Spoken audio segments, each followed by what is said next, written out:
tayo. Magandang araw sa atin lahat mga kababayan, saan man panig kayo ng daigdig naron. Dito na naman tayo sa another episode ng ating vlogs, Badong Arateles po. Pag-uusapan natin, ito po, no, pinagtanggol po ng Department of Finance, Secretary Ralph Recto, ang pagkuha po ng pamahalaan ng 89.9 billion na pondo po ng PhilHealth para gamitin ng pamahalaan sa iba pang gastusin ng gobyerno. Grabe, no? Pag-uusapan din po natin, ito pong sinasabi nila lalo na po ni Llamas at saka ng mga alipores ng mga ito na bumababa na naman daw yung Duterte sa survey, tumataas naman daw yung tulpo. Ayan. Siyempre, pag-uusapan din po yung walang katapusan na pagsasangkot dito po kay Pangulong Duterte sa Pogo. Alam na natin sa simula't simula pa no? Simple lang naman yan. 'Di ba? Ang dami na po nananawagan. Bakit hindi nyo po ipagbawal? O, dalawa na po ang hindi pumapayag na ipagbawal. Si Martin tsaka si yung namamahala mismo. Yung PAGCOR. Bakit kaya ayaw pumayag ng PAGCOR? PAGCOR, kayo nga yan di ba? Alam na natin yan. Alam na natin yan kung bakit ayaw nila na i-ban, magkaroon ng total ban yung Pogo. Okay, ano pa ba?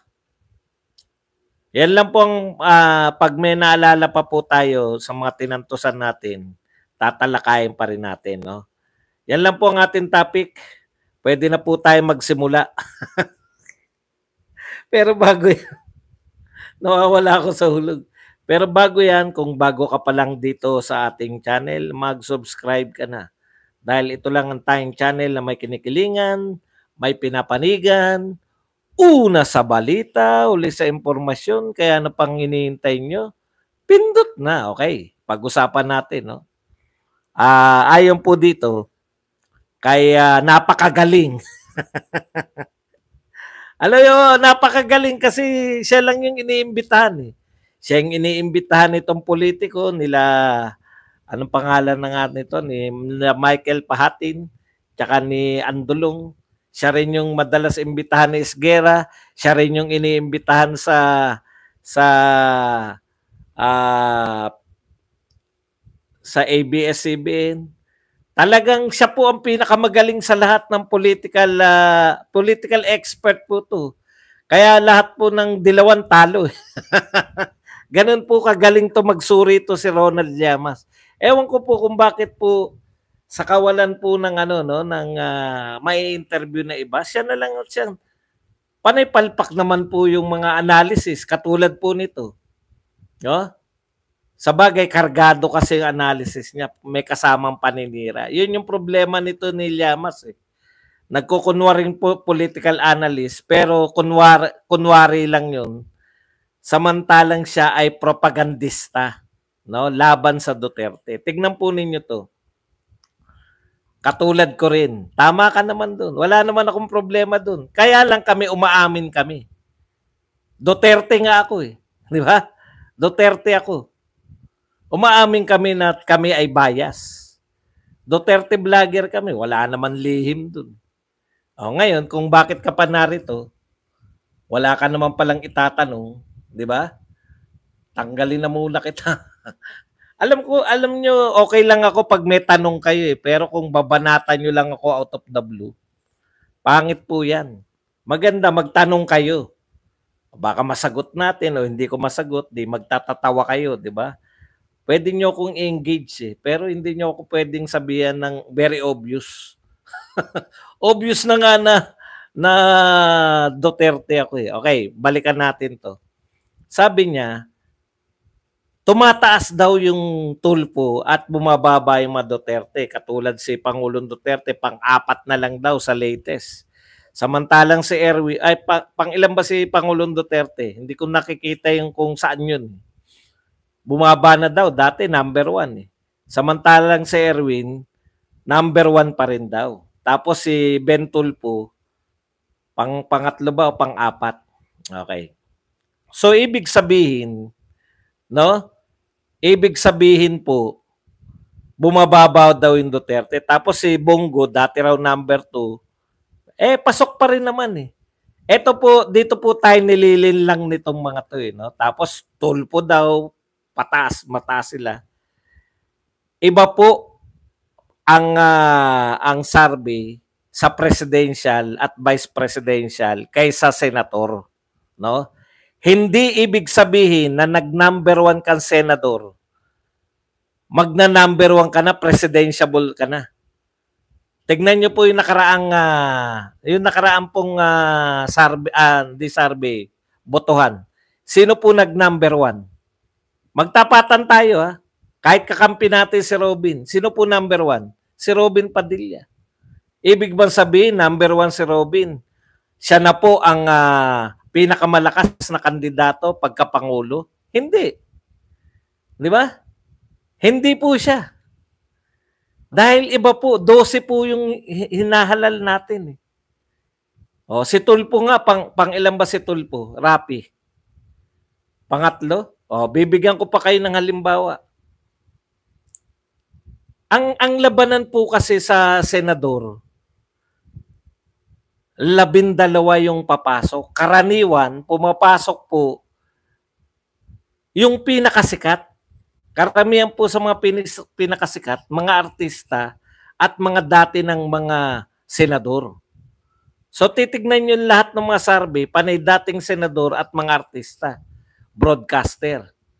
Yung mga celebrity. Yan po yun eh. Celebrity po yun. Hindi naman natin matatanggi na celebrity yung mga Tulfo. Pero hindi ibig sabihin yan na pagdating ng 2028, llamado yung Tulfo sa presidente. Ay, tinitiyak ko sa inyo, kung may panlalaban na Tulfo, hindi si Erwin. Samantalang ang laki ng posibilidad niya na mag-number 1. Iba po ang eleksyon, no? Kaya hindi niyo po pwedeng sabihin na bumaba yung ranking. Ranking lang yan. Ilan ba iboboto sa senador? 12. So, ibig sabihin, kahit na pan-12 ka, pasok ka. Senador ka pa rin. Ibig nyo sabihin, mas maraming kapangyarihan yung nag-number 1? Hindi. Pasok ka pa rin. No? Okay, huwag kayong mag-alala. No? Katulad niyan, kinakantsawan tayo. Kaya ipanalo po natin lahat ng Duterte. Huwag po tayong boboto nang hindi po katikit ng Duterte. Para mataplaugan tong mga to. Ang lalakas ang lalakas mang alipusta di ba? Okay. So ibig sabihin mga kapatid, hindi ganyan yung pagtingin. Bibigyan ko kayo ng halimbawa.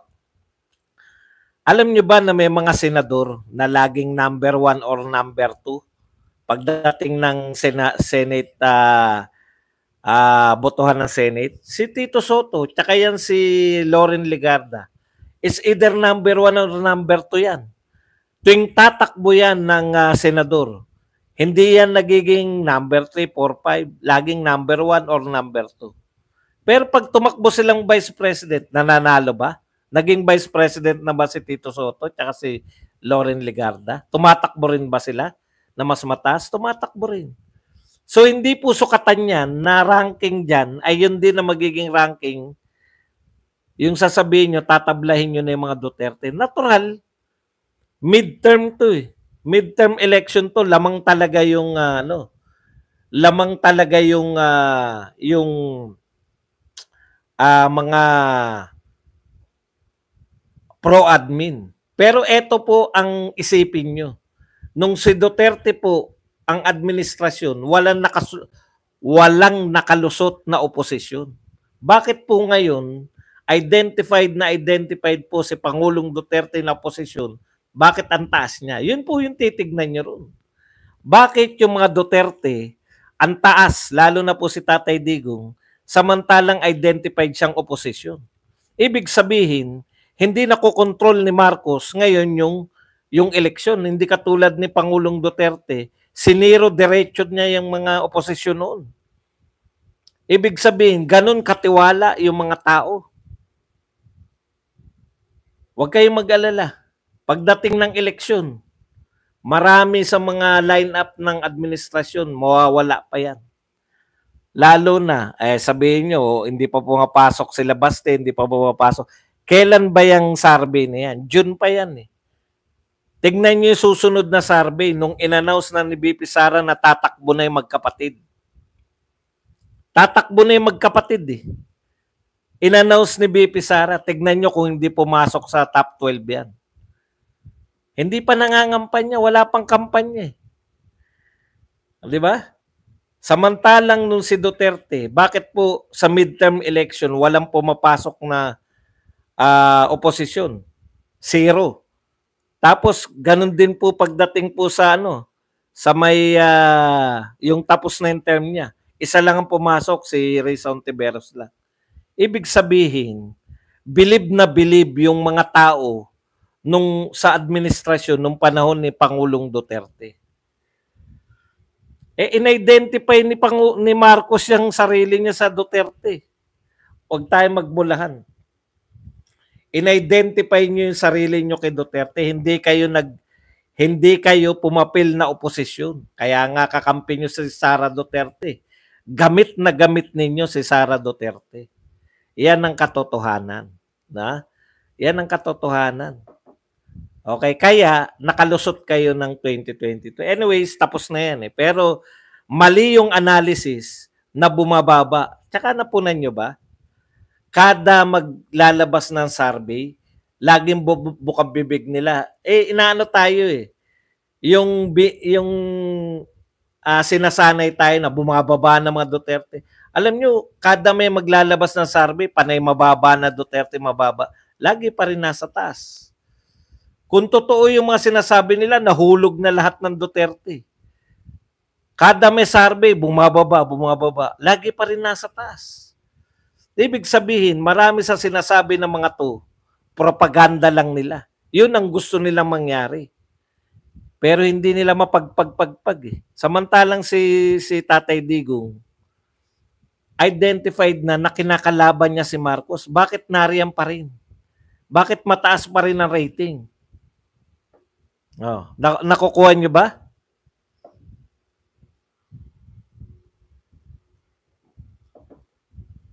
Kasi, mind conditioning. Mind conditioning yun eh.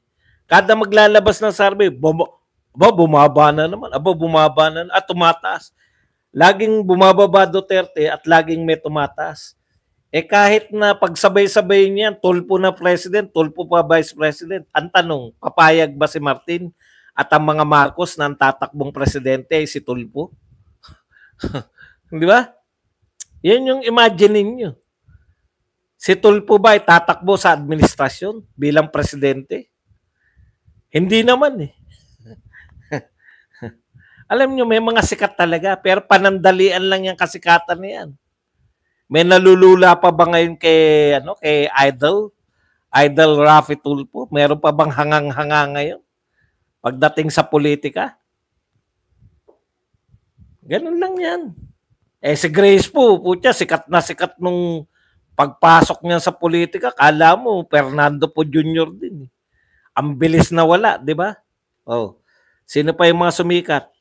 Putya, meron talaga sikat na sikat. Si Yorme, talagang napapaligiran ng mga vlogger, kumikita lahat ng vlogger, sikat na sikat. Asa na si Yorme ngayon? Ni hindi mo malaman kung tatakbo na senador o ano. Pasok ba si Yorme dyan sa senador? Speaking of Yorme, nasa partido na pala ni Yorme si Trillanes. Ang hirap ipaliwanag niya, no? Yung numero 1 kritiko ng mga Duterte ay kapartido ng inyong idolo. Hindi ako magpapaliwanag. Basta tayo, Duterte tayo. Wala tayong... Mahirap kasi yung yung ikaw yung binabana, pero hindi natin sila gagayahin. no? Hindi tayo Duterte lang tayo. Wala tayong pakialam. Di ba? Wala tayong pakialam. Hindi tayo dapat nag-ano diyan. Basta focus lang tayo sa Duterte. Sana all na nagsasabi ng Duterte focus sa Duterte. Di ba? Nakakahiya naman pinapagpag pa tayo sa mga Duterte. Ang mga Duterte po hindi po matatanggap 'yan. Maging kakampihan. Yan ang numero unong kumakalaban . 'Di ba? Parang yung mga Dilawan din at kakamping, Dilawan, kakamping at saka yung Makabayan, hindi na natin kayang tanggapin 'yan. Baka may mapaliwanag naman sila. Wag niyo na kasi dala ng dala dito na iniintriga pa tayo rito ng alam niyo po, sila po tatanungin niyo pagdating po diyan, ano reaction nila. Hindi po tayo. Kasi ano ba reaction namin diyan? Duterte naman kami, hindi naman namin problema 'yan. 'Di ba? Wala kaming problema diyan dahil Duterte kami noon, Duterte pa rin kami ngayon. Nabudol nga kami dahil nakipag-unit team kami. Yan lang po ha. Alam ko, itatanong niyo yan mamaya . Huwag niyo na po itanong. Hindi dito ang tanungan yan. Okay, punta na po tayo rito sa iba pa. Alam niyo, ito po, DOF, nagsalita na po to si, paliwanag lang natin konti, no, sa lahat po ng kinakaltas sa mga mamamayan. Ito pong PhilHealth, ang hindi babalik sa iyo, no? Hindi direktang babalik sa iyo . Hindi katulad yan ng SSS, GSIS at saka Pag-ibig. Lahat ng hinulog nyo, aangal kayo kasi kinakaltasan kayo. Pero darating ang araw, lalo na pagtanda nyo, retirado na kayo. Yung mahinulog nyo sa SS, GSIS, pensionado kayo dahil diyan. 'Di ba? Okay, ikalawa. Yun pong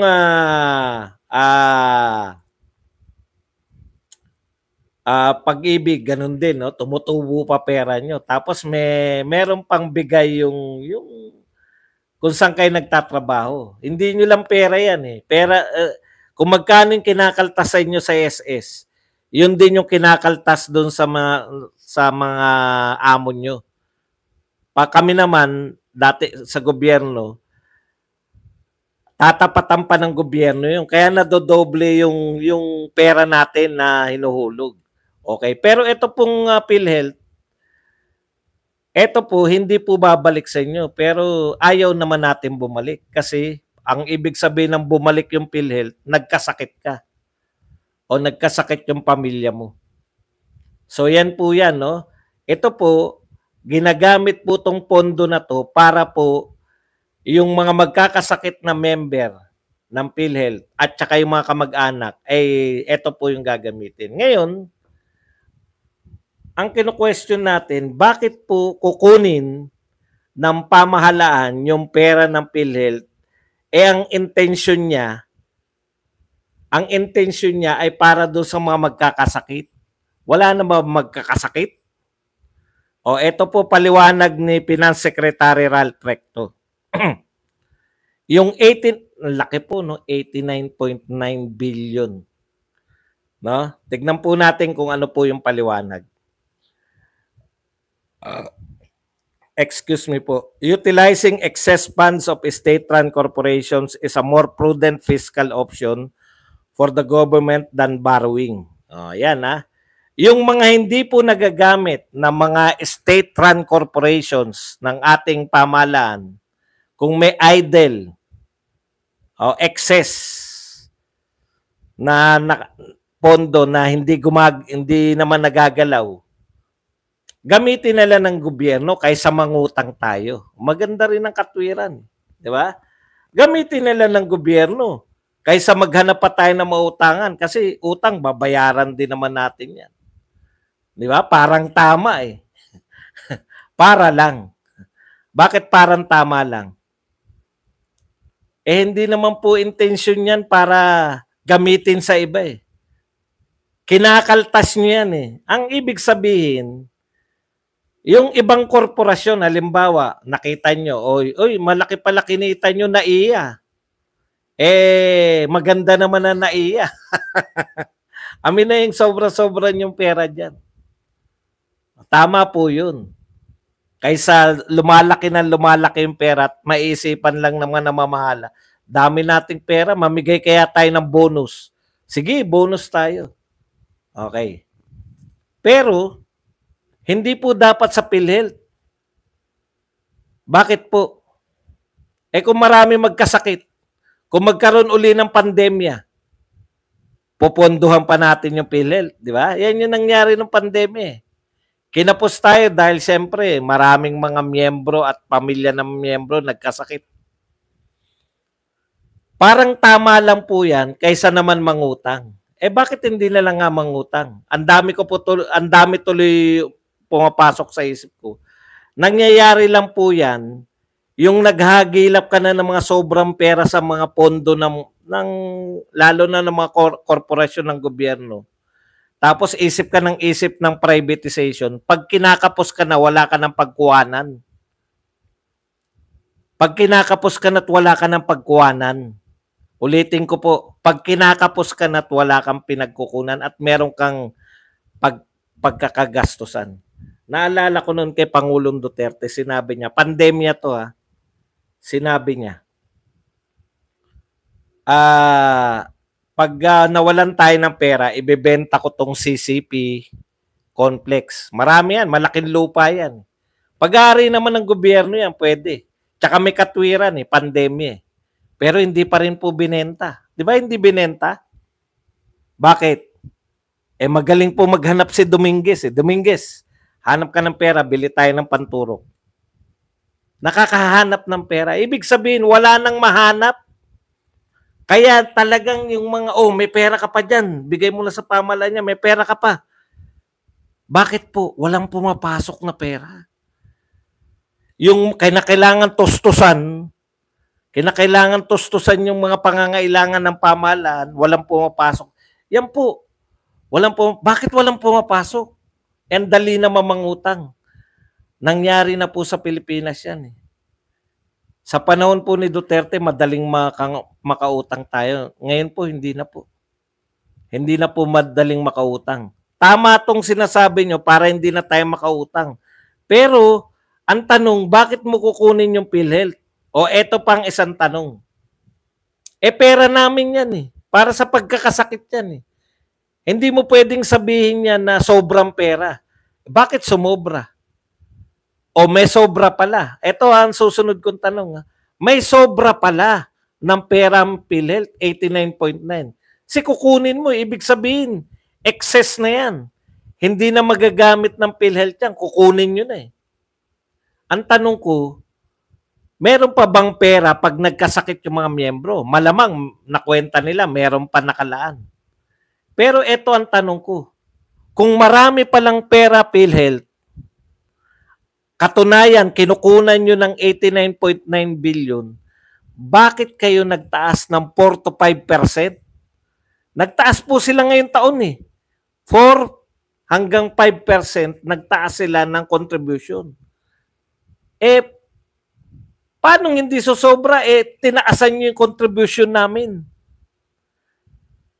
ng mga miyembro ng PhilHealth. Marami palang pera ang PhilHealth. Nakukuha po ninyo, tinaasan ang akala namin kaya kayo nagtataas ng pondo ng PhilHealth. Kala namin kaya nyo tinaasan dahil paubos na yung pera ng PhilHealth. Bakit kayo magtataas kung marami palang sobra? Ibig sabihin, nagfa-fundraising kayo at our expense. Ibig sabihin po mga kapatid, sapat-sapat na pala yung dati nating hulog sa pagkakasakit ng mga miyembro. May sobra nga Bakit nyo pa kami tinaasan ng hulog ngayong taon? Di ba? Sobra pala ang pera, 89.9 billion. Kung sobra na ang pera, boss, sobra na ang pera ng PhilHealth. May solusyon ako dyan. Itaas natin yung kontribusyon para mas lalong sumobra. Yung pala, may bala kayo.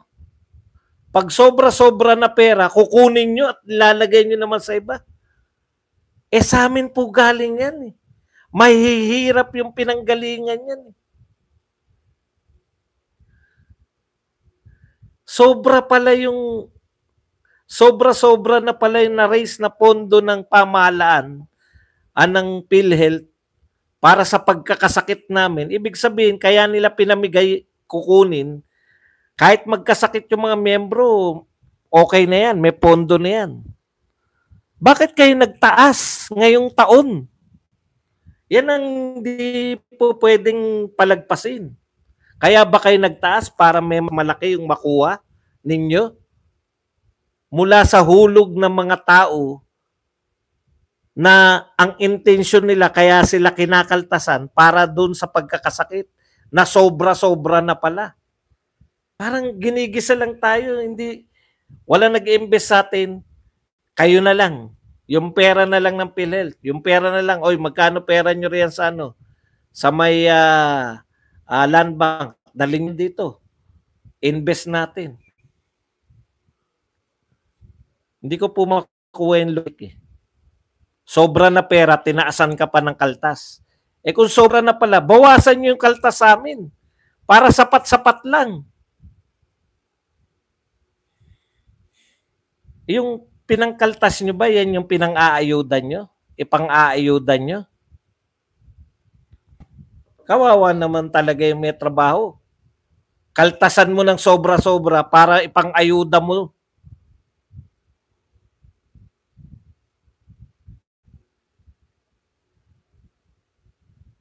Sobra na pala, nanghihingi pa kayo nagdagdag pa kayo.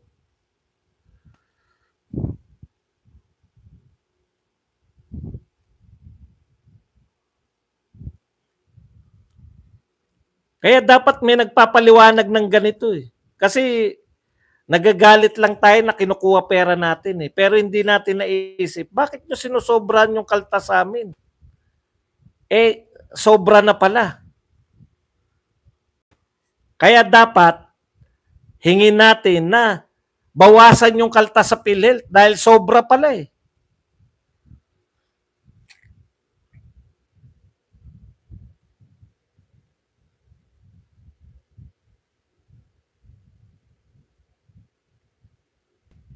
Okay, punta po tayo dito sa ibang balita. Ano yung balita pa? Ano yung gusto nyo pang pag-usapan? Meron pa kayong gustong pag-usapan kanina eh. Ito po, sinasabi po ni Castro, binanata na naman si Anyo dahil ito sabi ni Castro, Castro slams Anyo for spreading red tagging disinformation. Disinformation po ba yun? Ito po ang sabi ni Anyo. Ang sabi ni Anyo, ito muna bintang ni Castro. These are nothing but further attempts to legitimize the ito po, House Deputy Minority Leader and ACT Teachers Party Representative Franz Castro condemned the recent statement of National Security Advisor Eduardo Anyo on her guilty verdict, which she labeled as blatant red tagging and disinformation. Sinabi daw ni Anyo na guilty siya. Ito ba ay red tagging? Basahin pa uli natin. These are nothing but further attempts to legitimize their red tagging and perpetuate their campaign of harassment against progressive individuals and organization. Ito, Anyo called the Tagum court decision on July 15 as proof that no one is above the law. Yun po sinabi ni Anyo, no one is above the law. He said that the ruling belied Castro's allegation that her group was only doing a rescue mission in relation to the supposed illegal acquisition and transportation of minors in Talaingod. Sinabi po ni Anyo na no one is above the law at pinabubulaanan yung sinasabi ni Castro na sila ay nire-rescue nila yung mga bata. Ano po ang red tagging doon? Hindi ko na maintindihan. Naniniwala kasi sila, pag sinabi lang red tagger ka, titigil na. Ganyan kasi noon eh. Before si Pangulong Duterte, before yung NTF-EL CAC. Pag sinabi tag nyo titigil. Hindi namin kayo nire-red tag. Ikaw na defensive. Tapos na yan. Dahil sinagot yan ng mga matatapang na spokesperson ng NTF-CAC eh. Si General Parlade at si Dr. Bado. Yan ang pinakamagaling. Hindi kami nagre-red tagging. Nagto-truth tagging kami. Hindi ko maintindihan kung ano red tagging dito. Sinabi niya na pinatunayan ng guilty verdict nyo na hindi totoo yung sinabi nyo na nire-rescue nyo yung mga bata. O, di ba? Ano pong red tagging doon? Meron pa tayong pag-uusapan na isa pa. Ano yung sinasabi nyo? Nakalimutan ko na tuloy.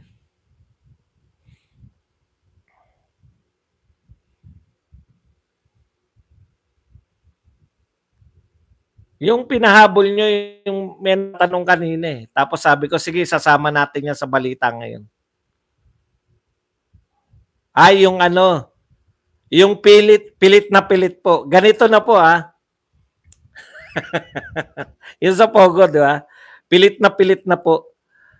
Ayun si Vice Ganda. Dalawa pa pala. Unahin na natin si Vice Ganda. Ito, gigil na gigil ko, minura ko sa X. Kasi walang tigil. Talagang hanggang ngayon, yung lahat talaga ng gagawin. Ito sabi ni Vice Ganda, no? Ang pangit pala nitong Dolomite, ang laki ng ginastos dito. Ngayon na po to July 15 niya sinabi nabudol na naman tayo kasabay ng face shield. Sa True Madam, ang daming nasayang na pondo na sana nagamit ng mas maayos. Siguro si Vice Ganda hindi pa nakakarating. Hindi niya alam, wala siyang idea kung ano itsura noon ng Dolomite. Masakit sa amin yan kasi nakita namin na basura yan. Naamoy ko yung ang bantot doon no? Alam mo, Vice Ganda. Oy, Vice Ganda, makinig ka. Kabayong mga nagmamanyakan diyan sa telebisyon. Yung ewan ko, asawa ba tawag niya riyan? Yung naglalandian sa telebisyon, nakala mo Ikaw, ipapaalala ko lang sa'yo, Vice Ganda. Dati yan, basurahan yun. Yung sinasabi mong pangit na Dolomite, basurahan dati yun. No? Taihan yan ng mga walang kubeta sa buong Metro Manila. Taihan na literal. Tatai dyan yung mga, no? Tatamaan ng araw yan. Kasi pag ganun pa islant yan Papaliwanag ko lang sa Vice Ganda, bakod yan, tapos dagat. Pa-islant yan. Kaya pag may tumaig dyan, gugulong lang, didikit sa pader kasi hindi mahuhulog sa dagat Tapos maaarawan yan. Yun ang pinakamabantot sa lahat. Kaya yung mga dumadaan dyan, napakabantot niyang lugar na yan. Ngayon, pasyalan yan, no? Ikaw, nagbabalita na, nakikialam kayo sa sinasabi mong sayang ang pondo. Pero yung 20 million na lalamunin ng mga cabinet official, mga congressman at mga senador. Wala kang sinasabi na hindi sayang ang pera ron. Yung dating basurahan, nalinis, naging pasyalan ngayon, marami na mamasyal ng libre. Walang kakayahang pumunta ng Boracay, mga taga Maynila, karatig na lugar. Nakakakita ng beach na parang Boracay. Dahil mahihirap.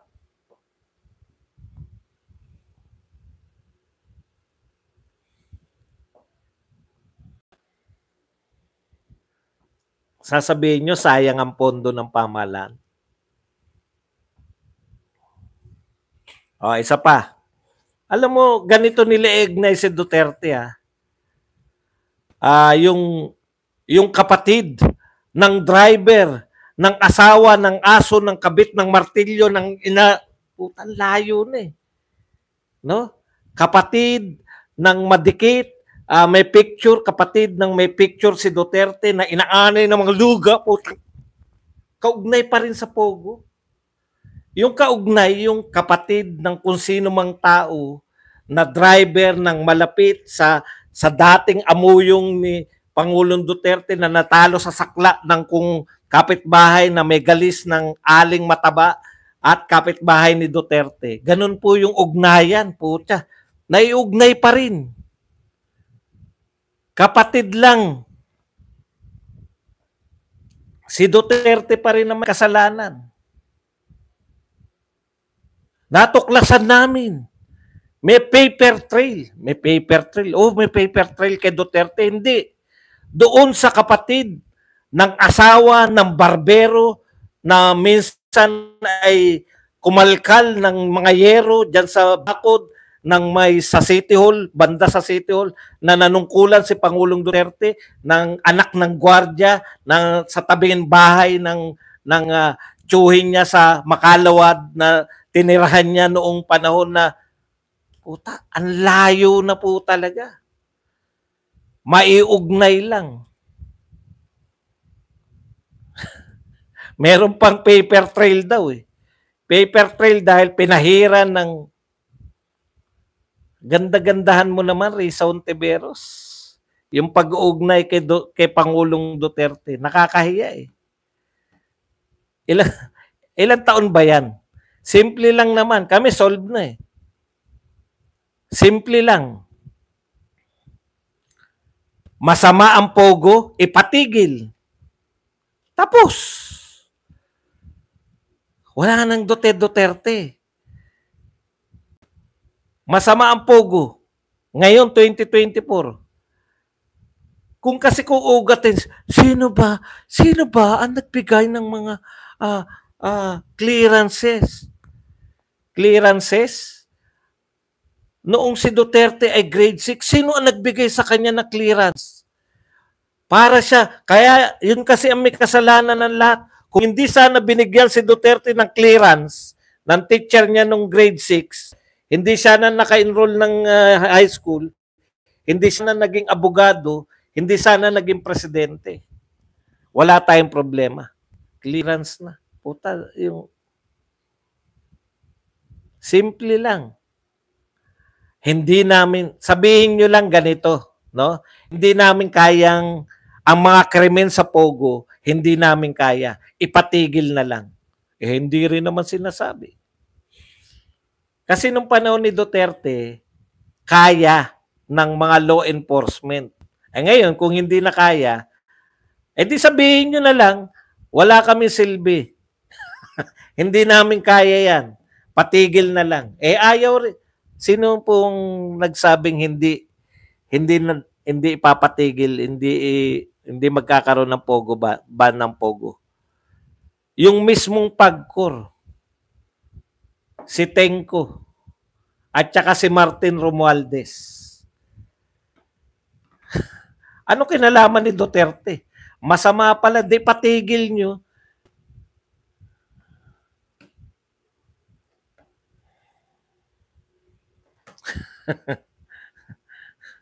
Kaya nga sila hindi na naglisensya, di ba? Sabi nung kinakausap ni TP, ano sinabi? Sa tingin nila, kaya na nila mag-operate kahit walang lisensya. Utak illegal na yan lahat ngayon. Bakit ngayon nila ginagawa yan? Takot sila kay Duterte noon eh. Kaya ngayon tayo may problema sa Pogo ng malawakan. Senator Risa. Yung mga sinasabi nyo ba, 2016 pa yan? O 20, ano pa yan? 2010, gano'n. Kailan ba nagaganap yan? Kung 2024, solusyonan ngayon ng gobyerno ngayon. Bakit lagi? May nakita na kaming ugnayan. May papeles kami nakita. Yung kapatid ng sinikmuraan, ng kaklase, ng bayaw. Kaklase ng bayaw. Ng binilahan ng taho. At tinayaan ng wedding ng kapitbahay ng ikatlong pinsan ni Duterte. Putyan tindi. Ugnay na ugnay Yan lang po ang ating topic. Pwede na po kayong